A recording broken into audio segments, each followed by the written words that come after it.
नमस्कार मित्रों, आप सभी का हमारे YouTube चैनल में स्वागत है। मित्रों, सभी अनेक प्रकार के व्यक्तियों की समस्या को देखते हुए हम अपने चैनल के माध्यम से एक ऐसे विद्या के ऊपर आज चर्चा करने वाले हैं और एक छोटे से ऐसे उपाय के ऊपर चर्चा करने वाले हैं जिससे भूत प्रेत से ग्रसित कोई भी व्यक्ति इससे छुटकारा पा सकता है और केवल एक इस उपाय को करके अपने घर से भूत प्रेत का वास को हटा सकता है। भूत प्रेत उसके घर से हमेशा के लिए निकल जाएगा यदि वे एक छोटा सा आज जो हम वीडियो में उपाय बताने वाले हैं उसे अगर ध्यानपूर्वक सावधानी से सुनकर पालन करें तो आप भी इस उपाय को एकदम सरल तरीके से एवं आसानी से कर आप भी हमेशा के लिए अपने घर को भूत प्रेतों से बचा सकते हैं। अगर आपके घर में भूत प्रेत का वास है या आपको ज़रा भी लगता है कि आपके घर में भूत प्रेत का साया है तो आप भी इससे मुक्त हो सकते हैं। मात्र इस उपाय को करने के बाद आप स्वयं ही इस उपाय को करें। फिर उपाय को करने के बाद आकर कमेंट में अपने मन की बात को बताएं। आप स्वयं ही, मेरा विश्वास है कि कमेंट में यही लिखेंगे कि आपको इस उपाय करते ही बहुत बड़ा राहत मिला और आपका घर पूर्ण रूप से भूत प्रेत के साए से मुक्त हो गया, आपके घर में से भूत प्रेत भाग गया। आज के इस वीडियो में हम जिस उपाय के ऊपर चर्चा कर रहे हैं इसका जरा भी किसी भी प्रकार का नुकसान नहीं है। यदि किसी व्यक्ति के घर में भूत प्रेत का साया या भूत प्रेत का वास नहीं भी है तो भी अगर वे इस उपाय को सुनकर करता है तो भी इसका कोई नुकसान नहीं है। इसके विभिन्न प्रकार के फायदे ही फायदे हैं। इसे करने से घर में देवी देवताओं का वास होता है, सकारात्मक ऊर्जाएं घर में प्रवेश करती हैं और नकारात्मक ऊर्जाएं घर से बाहर निकलती हैं। वास्तु दोष भी इस मात्र छोटे से उपाय से खत्म होता है। इस उपाय में कोई प्रक्रिया नहीं करनी है, कोई विधि नहीं करनी है, केवल एक छोटा सा आसान उपाय है जिसे आपको बिना किसी मेहनत का केवल कर देना है। फिर आप इसके फायदे स्वयं ही हमें कमेंट के माध्यम से करके बताएंगे। और आज के इस वीडियो में बताया गया उपाय किस कैटेगरी का है वह भी जान लीजिए। इसका कोई भी दोषयुक्त या तामसिक उपाय नहीं है, पूर्ण रूप से सात्विक उपाय है, अर्थात कि शुद्ध है। आप कर सकते हैं, हर प्रकार के व्यक्ति इसे कर सकते हैं। इसका कोई भी दोष या दुष्प्रभाव नहीं है, क्योंकि तामसिक प्रकार की क्रियाएं करने से दोष दुष्प्रभाव देखने को मिलते हैं, लेकिन सात्विक प्रक्रियाओं में किसी प्रकार का दोष या अवगुण नहीं पाया जाता। इसलिए मित्रों, इस उपाय को ध्यानपूर्वक सुनें और ज़रूरत पड़े तो इसे किसी कॉपी पर या किसी जगह पर नोट कर लें। और इस उपाय में त्रुटि भी हुई तो इसका कोई दुष्प्रभाव नहीं है, लेकिन संभवतः आप पूर्ण रूप से श्रद्धा से और सावधानी से इस उपाय को करें। तो मित्रों, देर न करते हुए आइए जानते हैं।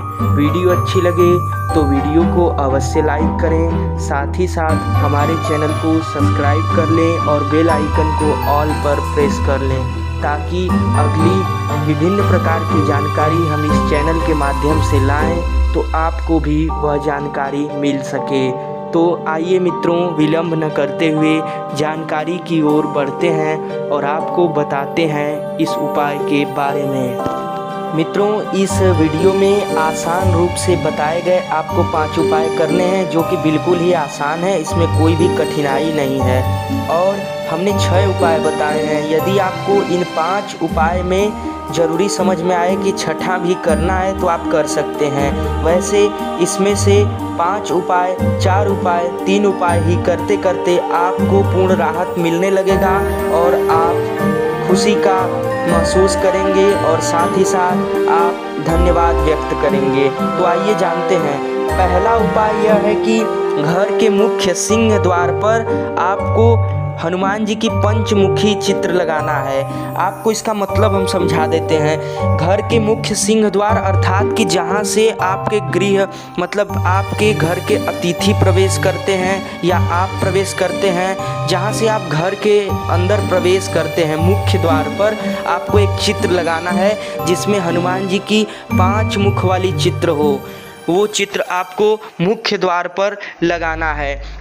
ये लगाने के बाद आपको दूसरा उपाय बताते हैं। दूसरा उपाय आप करें, घर में प्रतिदिन कम से कम 1 माला गायत्री मंत्र का जाप करें। आप जानते ही हैं कि गायत्री मंत्र का जाप हमें शुद्ध तरीके से करना है, इसलिए आप नहा धो करके अपने पूजा करने के समय में 1 माला 108 बार जरूर जाप करें। तीसरा उपाय है, घर में प्रतिदिन बजरंग बाण, आप हनुमान चालीसा का भी पाठ कर सकते हैं। ज़रूरत पड़ने पर आप अगर दोनों पाठ कर सकते हैं, लेकिन अगर आपके पास समय कम है तो आप बजरंग बाण और नारायण कवच का पाठ अवश्य ही करें। बजरंग बाण और नारायण कवच ये दोनों सनातन धर्म में प्रमाणिक एवं सर्वशक्तिशाली माने जाते हैं। पाठ इन्हें करने से बड़ा सा बड़ा प्रेत भी आपके घर को छोड़ देगा। चौथा उपाय है, घर में सुबह शाम कम से कम 2 बार आरती। इस उपाय को हमने इसलिए शामिल किया है क्योंकि बहुत लोग ये उपाय नहीं करते हैं। घर में गंदगी के कारण भी प्रेतवास होता है। जैसे कि आप शाम को आरती करते हैं, विभिन्न रूप से प्रत्येक घर में होता होगा और सुबह भी होता होगा। उसी प्रकार से आपको आरती करना है, लेकिन ध्यान रहे कि कपूर आरती में शामिल करना है ज़रूर। अगर आप घी का दीपक जलाएं तो उचित है, लेकिन साथ साथ आपको दोनों समय की आरती में कपूर का प्रयोग अवश्य ही करना है।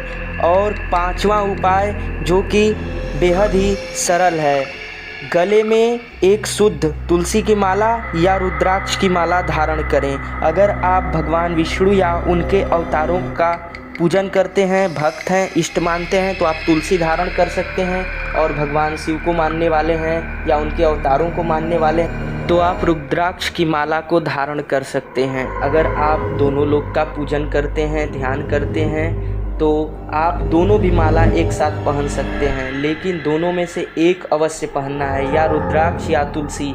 अगर आप तुलसी और रुद्राक्ष दोनों माला पहनने में सक्षम हैं तो दोनों पहन सकते हैं, लेकिन दोनों शुद्ध होना चाहिए, क्योंकि आजकल मार्केट में या किसी भी बाजारू सामान पर विश्वास करना उचित नहीं है, क्योंकि बाज़ार में आपको रुद्राक्ष भी पूर्ण असली नहीं मिलते हैं और तुलसी की माला भी असली नहीं मिलती है। इसलिए आप दोनों में से अगर किसी एक माला को भी पहने तो असली पहने, और दोनों भी पहन सकते हैं, कोई दिक्कत नहीं है।